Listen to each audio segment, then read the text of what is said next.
Os evangelhos contam muitas histórias entre os discípulos e Jesus. Uma delas retrata a viagem que dois deles fizeram logo após a morte de Cristo, de Jerusalém a Emaús, uma cidadezinha muito próxima de Jerusalém. Conta o evangelho que Jesus apareceu para aqueles dois discípulos e eles não perceberam que era Jesus. E começaram a conversar com ele. Falaram sobre os acontecimentos, sobre todo aquele drama que eles haviam passado. Eu imagino até que reclamando, entristecidos diante da crise pessoal que viviam. E Jesus, então, tratou muitas coisas com eles. Mas o texto mostra que eles não reconheceram Jesus. Até que, ao chegarem próximo daquela cidade, quando já iam entrar na casa para onde eles iam, convidaram Jesus para passar com eles a noite. E Jesus aceitou. Entrou na casa e no momento em que foram cear, ou seja, fazer a refeição, Jesus fez o mesmo sinal que havia feito na Santa Ceia. Aí então eles reconheceram Jesus como sendo o Cristo. Mas Jesus imediatamente desapareceu. E deixou os dois ali, pensando como é que nós não percebemos que era o próprio Cristo que estava ao nosso lado. Eu contei essa historinha, relembrei essa passagem do Evangelho, porque muita gente, principalmente nesses momentos de crise, pergunta: onde está Deus? Onde está Jesus? Onde está o meu companheiro, aquele que vai comigo por onde quer que eu ande? Pois bem, muitas coisas acontecem na nossa vida que nos impedem de perceber a presença de Deus, a presença de Jesus Cristo. Aquela viagem, aquela pequena viagem dos discípulos, ilustra de alguma maneira o que passamos. Primeiramente, aqueles homens não precisavam, aliás, não deviam sair de Jerusalém. Existia uma recomendação do próprio Cristo. Não saiam de Jerusalém, permaneçam em Jerusalém, até que sobre vocês seja derramado o Espírito Santo. Existia uma ordem, um procedimento, mas eles desobedeceram, saíram da referência que eles tinham. Eles abandonaram aquilo que era correto, aquilo que eles deveriam efetivamente fazer. Em muitas situações, nós não conseguimos ver Deus nas nossas vidas porque nós abandonamos a nossa referência, o lugar onde nos dá base, onde nos dá segurança, onde devemos ficar. Eles deveriam ficar com os discípulos. Nós também precisamos ficar com Deus. Ficar como? Atentos à sua palavra, firmes no estudo da Bíblia, entendendo o que faria Jesus na nossa posição? Quais palavras ele usaria? Quais seriam os seus procedimentos? Entendendo que os exemplos de Cristo nos relatos do Evangelho vão nos balizar, vão nos dar orientações sobre o que nós devemos fazer nos momentos de dificuldade.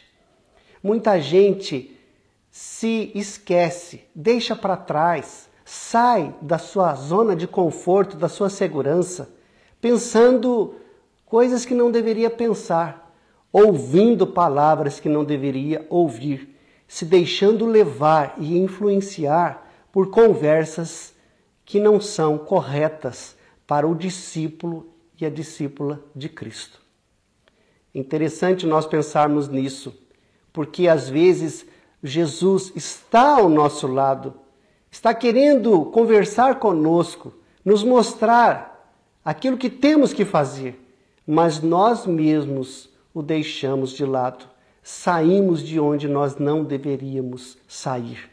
E vamos para longe, divagamos, pensamos outras coisas, somos levados por outras correntes, viajamos, andamos, caminhamos tanto e saímos de onde nós não deveríamos sair. Aqueles discípulos saíram. Eles estavam com Jesus ao lado. Ele vinha com eles, viajava com eles, mas eles não percebiam isso, porque eles estavam na rota errada, na estrada que não deveriam estar, no caminho que não deveriam ter tomado. Existe um outro ponto muito interessante.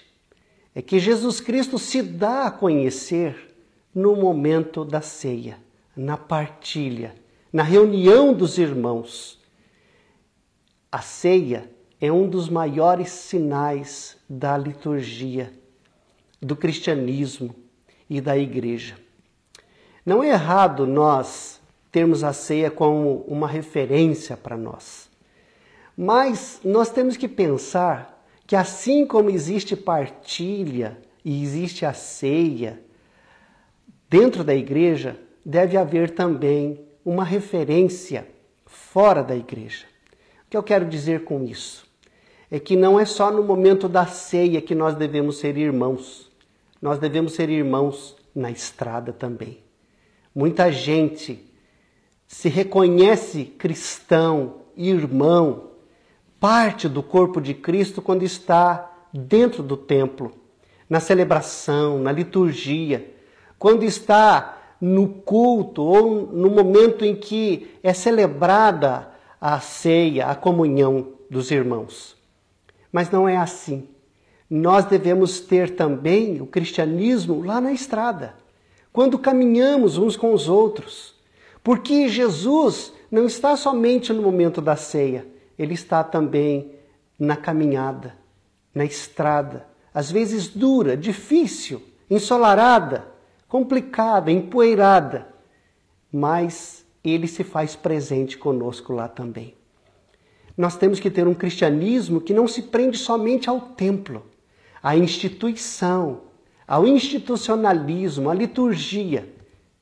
Devemos ter um cristianismo que faz parte da vida, do dia a dia, daquilo que é corriqueiro, daqueles assuntos que permeiam não somente as nossas vidas, mas permeiam também a vida da sociedade. Aquilo que dói no mais necessitado, aquilo que aflige o que está problematizado, enfim, o que assola os nossos irmãos e irmãs que estão pelo mundo. Você está conseguindo enxergar o Cristo que caminha ao seu lado em todos os dias? Você está percebendo que Ele vem contigo conversando, te lembrando as coisas dos céus, te falando da palavra de Deus, relembrando as coisas que te referenciam? Você percebe que Jesus Cristo vai contigo onde você vai? Que Ele está em todos os momentos da sua vida te acompanhando, te ajudando, dando forças, incentivando, sendo o companheiro, o fiel companheiro que anda contigo em todas as horas da sua vida? Pois bem, pense nisso.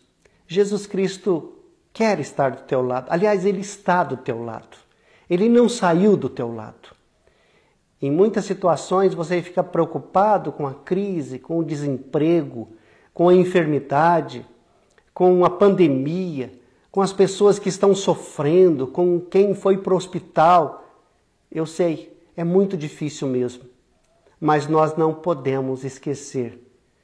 Aliás, nós não podemos deixar de ver que Ele vai conosco, que Ele é o fiel companheiro que está ao nosso lado sempre.